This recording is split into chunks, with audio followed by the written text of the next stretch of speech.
Hello, ഇന്നൊരു കുഞ്ഞു video കേട്ടോ. നമ്മുടെ തമ്മ ഉണ്ടല്ലോ, ഇത് 2 ദിവസമായിട്ട് ഇങ്ങനെ വിരിയാനായിട്ട് നിൽക്കുക കേട്ടോ. അപ്പം 3-4 മുട്ടകളുണ്ട്. അപ്പോൾ അതിൻ്റെ ലീഫൊക്കെ നോക്കിയപ്പോഴത്തേക്കും എന്ത് അത്യാവശ്യം നല്ല രീതിക്ക് തുറന്നു വന്നിട്ടുണ്ട് കേട്ടോ. അപ്പോൾ അത് ഇനി വിരിയുമെന്ന് അറിയില്ല, സ്വയം വിരിയില്ല. ചില പൂക്കൾ നമുക്ക് സ്വയം വിരിയാൻ കഴിവുണ്ടാവില്ല കേട്ടോ. അപ്പോൾ നമ്മളത് വിരിയിച്ച് വേണം, കൈ ഓടിച്ച് നമ്മൾ വിരിച്ചു കൊടുക്കണം. ചിലത് ഓട്ടോമാറ്റിക്കലി തന്നെ അത് വിരിഞ്ഞോളും. അപ്പം ഇനി നമ്മൾ വെച്ച് കഴിഞ്ഞാൽ ചിലപ്പോൾ നാളത്തേക്ക് അത് മൊത്തത്തിൽ കൊഴിഞ്ഞു പോകും, ചിലപ്പോൾ പൂ കേടായി പോവും. അപ്പം നമ്മുടെ ഈ കാണുന്നത് നമ്മുടെ തമ്മ കേട്ടോ. അപ്പോൾ അത്യാവശ്യം നല്ല രീതിക്ക് വലിയ ഫ്ലവറാണത്. പിന്നെ നമ്മുടെ എന്താ പറയുക, വെച്ചിട്ടിപ്പോൾ നമുക്കിപ്പോൾ ഒരു മാസം ആവണേ ഉള്ളൂ. അപ്പോഴത്തേക്കും നമുക്കിത് ഇത്രയും വലിയ പെട്ടെന്ന് തന്നെ പൂക്കൾ തന്നതേയും എത്ര ബഡ് എന്ന് പറയും, 3-4 ബഡ് ഉണ്ടായിരുന്നു. ഇനിയും ബഡുകൾ ഇഷ്ടംപോലെ വരുന്നുണ്ട്. അപ്പം അത്യാവശ്യം നല്ല രീതിക്ക് പെറ്റൽസ് ഉള്ള ഒരു അടിപൊളി വെറൈറ്റി കേട്ടോ. നമ്മുടെ തമ്മ നല്ല റെഡ് കളറിലാണ് വന്നിരിക്കുന്നുണ്ടല്ലോ. എൻ്റെ ഒരു 2 കൈൻ്റെ അത്രയും വലിപ്പത്തിലുണ്ട് കേട്ടോ. ഇത് നമ്മുടെ റെഡ് പിയോണിയാണ് കേട്ടോ. അപ്പോൾ ഇവിടെ ഏകദേശം പകുതിയോളം വിരിഞ്ഞ് നിൽക്കുന്നുണ്ട്. അപ്പം ഇവിടെ ഒന്ന് ഫുള്ളായിട്ടൊന്ന് വിരിയിച്ചെടുക്കണം കേട്ടോ. കാരണം ചിലത് നമ്മൾ സ്വയം വിരിച്ചെടുക്കണ്ടെന്ന് പറഞ്ഞില്ലേ. അപ്പോൾ ഇതേ കണ്ടില്ലേ, നമ്മുടെ റെഡ് പിയോണിയാണ്. അപ്പോൾ അതിന് ഒന്ന് കുറച്ച് വേണ്ടുള്ളൂ, ഒരു 70% വേണ്ടുള്ളൂ. അപ്പോൾ 100% ആക്കി ഒന്ന് വിരിച്ചെടുക്കാൻ വേണ്ടി പോകാം കേട്ടോ.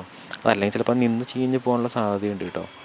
അപ്പോൾ കണ്ടില്ല, നല്ല എനിക്ക് എൻ്റെ എന്താ പറയുക, ഞാൻ എപ്പോൾ പൂ എടുത്ത് വിരിച്ചു കൊടുത്താലും ഒന്ന് മണം നോക്കുന്നത് എനിക്ക് ഭയങ്കര ഇഷ്ടമാണ്. കാരണം ഒരു പ്രത്യേക ഒരു മണം കേട്ടോ. എന്തൊരു അതെങ്ങനെ പറഞ്ഞറിയിക്കാമെന്ന് എനിക്കറിയില്ല. അതൊക്കെ താമരയുടെ എന്താ പറയുക, ആ ഒരു മണം ഒരു പ്രത്യേകതരം മണമാണ്. അത് നിങ്ങൾ ശരിക്കും വീട്ടിൽ വളർത്തി വലുതാക്കി മണത്ത് നോക്കിയാലേ അറിയുള്ളൂ കേട്ടോ. എനിക്ക് ഭയങ്കര ഇഷ്ടം, ഇത് ഭയങ്കര ഹരമാണ്. ഇത് നമ്മുടെ യെല്ലോ പിയോൺ കേട്ടോ. അപ്പോൾ ഏകദേശം വീട്ടിൽ 2-3 ദിവസമായി, ഏകദേശം പൂക്കളൊക്കെ കൊഴിയാനായി നിൽക്കാം കേട്ടോ. ചിലപ്പോൾ നാളത്തേക്കും കൂടെ നിൽക്കുമായിരിക്കും. ഇന്നും കൂടെ കഴിഞ്ഞാൽ ചിലപ്പോൾ നാളത്തേക്ക് അത് പൂ കൊഴിഞ്ഞു പോകാനുള്ള സാധ്യത ഉണ്ടെന്ന് വിചാരിക്കുന്നു കേട്ടോ. അപ്പം ഇത് ഒരുപാട് പേര് വെയിറ്റ് ചെയ്യുന്നൊരു വെറൈറ്റിയും കൂടെ ആട്ടോ. ട്യൂബർ എടുക്കാൻ വേണ്ടി വെയിറ്റ് ചെയ്യുന്ന കുറച്ച് ആൾക്കാരുണ്ട് കിട്ടാൻ വേണ്ടിയിട്ട്. അപ്പോൾ ട്യൂബർ ഇപ്പം എടുക്കാനായിട്ടില്ല, കുറച്ചും കൂടെ കഴിഞ്ഞാൽ മുട്ടകൾ ഇഷ്ടംപോലെ മുട്ടകൾ നമുക്ക് വരുന്നു കേട്ടോ. പിന്നെ ഇത് നമ്മുടെ ഫോറിനർ കേട്ടോ. വെച്ച് നമുക്ക് ഒരു 2 ആഴ്ച ആകുമ്പോഴത്തേക്കും, 2 ആഴ്ച അല്ല 1 ആഴ്ച ആകുമ്പോഴത്തേക്കും പൂക്കൾ തരുന്നൊരു വെറൈറ്റിയാണ് നമ്മുടെ ഫോറിനർ. അത്രയും ഒരുപാട് പെറ്റൽസോ കാര്യങ്ങളൊന്നും ഇല്ല, ചെറിയ ചെറിയ പെറ്റൽസാണ്, കുറച്ചേ ഉണ്ടാവുള്ളൂ. പക്ഷേ പ്രത്യേക ഭംഗി കേട്ടോ. ഇത് ഒരു ദിവസമൊക്കെ 2 ദിവസമൊക്കെ നിൽക്കുള്ളൂ പൂക്കൾ. അത് കഴിഞ്ഞാൽ ഓട്ടോമാറ്റിക്കലി അത് കൊഴിഞ്ഞു പോകും. ഇത് ഇഷ്ടംപോലെ പൂക്കൾ നമുക്ക് തരുന്നൊരു അടിപൊളി വെറൈറ്റിയാണ് ഫോറിനർ.